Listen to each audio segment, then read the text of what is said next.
At a family gathering, I walked in and saw my 6-year-old granddaughter's head completely shaved. My daughter-in-law laughed, saying, "Relax, it's just a joke." This is a story I never thought I'd live to tell.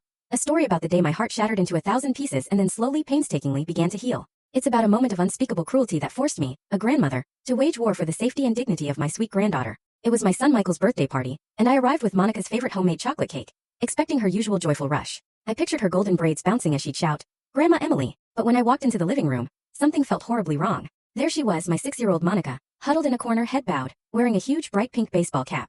My grandma instinct screamed, "Monica, my love, why don't you give me a hug?" I asked, my voice tender.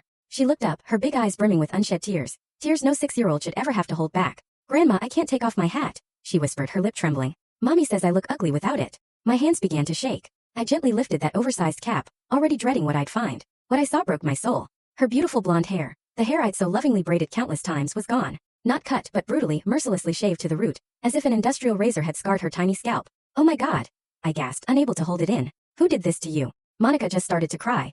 Those silent, soul-crushing tears that only come from a completely broken heart. "Mommy did it," she whispered, glancing towards my daughter-in-law, Paula. Just then, Paula sauntered in, a glass of wine in hand, a smile frozen on her face. "Oh, Emily, did you see Monica's new look?"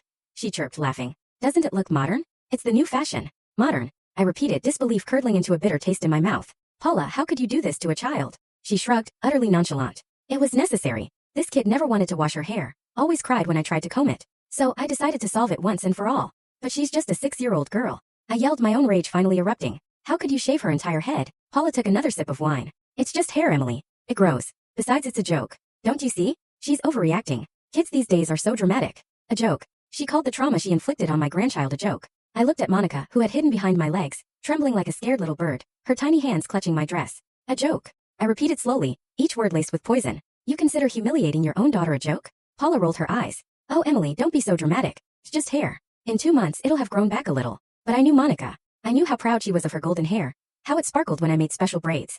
Her hair was her crown, and Paula had torn it off. My eyes searched for Michael, my son. I found him in the kitchen, casually serving drinks as if his daughter wasn't sitting in the living room with a shaved head and a broken heart. "Michael," I called out, my voice tight. "You knew about this?"